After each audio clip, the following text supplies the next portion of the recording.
ဧကရစ်မင်းကြီးဟာကိုရန်တော်တဦးအဖြစ်ရုပ်ဖြတ်ထားခဲ့ပါတယ်။သူဟာသူ့ရဲ့ကိုလုတ်တော်၃ယောက်ရဲ့စရိုက်မှန်ကိုစမ်းသပ်ဖို့စီစဉ်ခဲ့တာပါ။တတိယမြောက်မင်းသမီးကအဆိုးဝါးဆုံးလို့လူတိုင်းကပြောကြပေမဲ့ဧကရစ်မင်းကြီးသူမအကြောင်းကိုသိလာရတဲ့အခါမှာတော့သူမဟာတကယ်တော့သဘောကောင်းဆုံးသူဖြစ်နေတာကိုတွေ့ရှိခဲ့ရပါတယ်။သူမရဲ့အစီခံကိုတောင်သူမအနားမှာထိုင်ခွင့်ပြုခဲ့ပါတယ်။လိုတည်မှုမရှိတဲ့အတွက်ဧကရစ်မင်းကအစီခံကိုစူပူချိန်မောင်းခဲ့ပေမဲ့တတိယမြောက်မင်းသမီးကတော့ဘာမှဂရုမစိုက်ခဲ့ပါဘူး။ဧကရစ်မင်းကြီးစိတ်ထဲမှာအကြီးအကျယ်တုန်လှုပ်သွားခဲ့ပါတယ်။သူမသိခဲ့တဲ့အချက်ကတော့တတိယမြောက်မင်းသမီးဟာတကယ်တော့အချိန်ခရီးသွားတစ်ယောက်ဖြစ်နေတာပါပဲခေတ်သစ်ကာလမှာသူမဟာနေတိုင်းအချိန်ပိုအလုပ်ဆင်းပြီးညစ်တဲ့အထိအလုပ်လုပ်ခဲ့ရပါတယ်နောက်ဆုံးမှာတော့အလုပ်ပင်ပန်းပြီးတည်ဆုံသွားခဲ့ရတာပါသူမဟာရှေ့ခေတ်ကာလစီကိုမတော်တဆရောက်ရှိသွားပြီးတတိယမြောက်မင်းသမီးဖြစ်လာခဲ့ပါတယ်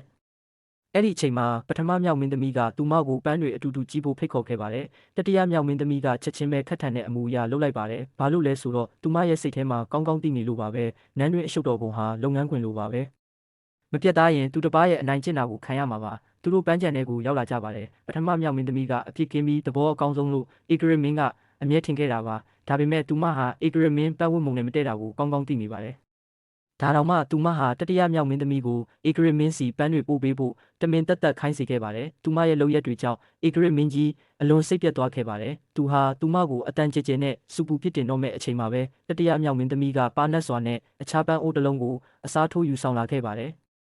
သူမရဲ့ထက်မြက်မှုကြောင့်ဧကရစ်မင်းသဘောကျသွားခဲ့ပါတယ်။နောက်တော့ဒုတိယမြောက်မင်းသမီးလည်းရောက်ရှိလာခဲ့ပါတယ်။ဒုတိယမြောက်မင်းသမီးကအင်္ဂရိရှိဆုံးနဲ့အပြည့်စုံဆုံးလို့ဧကရစ်မင်းကမူလကထင်မြင်ခဲ့တာပါ။ဒါပေမဲ့သူအနာကိုတိုးသွားတဲ့အခါမှာတော့ဒုတိယမြောက်မင်းသမီးကရေကန်ထဲကိုတမင်တက်တက်ခုန်ချသွားခဲ့ပါတယ်။သူမဟာတတိယမြောက်မင်းသမီးကတွန်းချပါတယ်ဆိုပြီးမဟုတ်မမှန်ဆွဆွဲခဲ့ပါသေးတယ်။သူမကအဲ့ဒီကိုရန်တော်ကိုအပြစ်ပေးဖို့အမိန့်ပေးခဲ့ပါတယ်။ရိုက်တံကြတော့မဲ့ဆဲဆဲအချိန်မှာပဲတတိယမြောက်မင်းသမီးကရဲရဲဝံ့ဝံ့ရှိထွက်လာပြီးကိုရန်တော်အတွက်အပြစ်ဒဏ်ကိုအစားခံပေးခဲ့ပါတယ်။သူမရဲ့ကျင်နာမှုကြောင့်ဧကရစ်မင်းကြီးလုံးဝစိတ်လှုပ်ရှားသွားခဲ့ရပါတယ်။ဒါပေမဲ့မကောက်ကျစ်တဲ့ဒုတိယမြောက်မင်းသမီးကကိုရန်တော်ကိုတက်ပစ်ဖို့ဆွတောင်းဆိုနေခဲ့ပါတယ်။ဧကရစ်မင်းကသူ့ရဲ့အစင်တန်းအမှန်ကိုထုတ်ပြောတော့မဲ့အချိန်မှာပဲတစုံတစ်ယောက်ကနန်းတွင်အမိန့်တော်ကိုရုတ်တရက်လာရောက်ကြေညာခဲ့ပါတယ်။ဧကရစ်မင်းကကိုလုတ်တော်အားလုံးကိုစင့်ခေါ်တယ်လို့ဆိုပါတယ်။အဲ့ဒီတော့မှဒုတိယမြောက်မင်းသမီးလည်းလက်လျှော့သွားခဲ့ပါတယ်။အခြေအနေကိုကယ်တင်ဖို့သူ့ရဲ့လက်အောက်ငယ်သားတွေရောက်လာတာလို့ဧကရစ်မင်းထင်မှတ်ခဲ့ပါတယ်။ညဘက်ရောက်မှသာသူအမှန်တရားကိုသိရှိခဲ့ရပါတယ်။တကယ်တော့ဒုတိယမြောက်မင်းသမီးကတစုံတစ်ယောက်ကိုဧကရစ်မင်းဖြစ်ဟန်ဆောင်ခိုင်းထားတာဖြစ်နေပါတယ်။ပိုပြီးလွန်လွန်ကဲကဲဖြစ်ခဲ့တာကတော့သူမကအဲ့ဒီဧကရစ်အတူကိုတတိယမြောက်မင်းသမီးကိုစော်ကားဖျက်ဆီးဖို့ခိုင်းစေခဲ့တာပါဒါကိုသိလိုက်ရတဲ့အခါမှာတော့ဧကရစ်မင်းကြီးချက်ချင်းပဲအပြေးလွှားသွားခဲ့ပါတယ်ဧကရစ်အတူကြံစီအောင်မြင်တော့မဲ့အချိန်မှာပဲ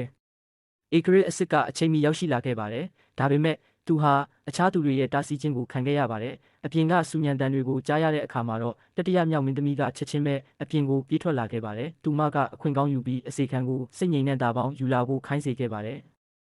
ဧကရစ်အတူကိုနှစ်နှစ်ချိုက်ချိုက်အိပ်ပျော်သွားစေဖို့မျှော်လင့်ချက်နဲ့ပါမထင်မှတ်ပဲဧကရစ်အတူဟာဘာမှမဖြစ်ခဲ့တဲ့အပြင်သူမကိုယ်တောင်သားသမီးချင်းစော်ကားဖို့လှုပ်လာခဲ့ပါတယ်အဲ့ဒီလိုအရေးကြီးတဲ့အချိန်မှာတော့တတိယမြောက်မင်းသမီးကသူမမှာယာတီသွေးလာနေပါတယ်လို့လိန်ညာပြောဆိုခဲ့ပါတယ်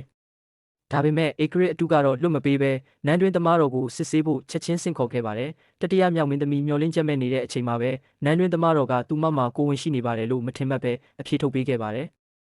အဲ့ဒီတော့မှဧကရစ်အတူလည်းသူမကိုအလိုရှိတဲ့စိတ်ကူးကိုလက်လျှော့သွားခဲ့တာပါဒီသတင်းကိုကြားရတဲ့အခါဧကရစ်မင်းကြီးအကြီးအကျယ်တုန်လှုပ်သွားခဲ့ပါတယ်အဲ့ဒီအချိန်ကစပြီးဧကရစ်မင်းကြီးဟာတတိယမြောက်မင်းသမီးကိုအလွန်ကယူတဆိုင်နဲ့ကာကွယ်ဆောက်ရှောက်ပေးခဲ့ပါတော့တယ်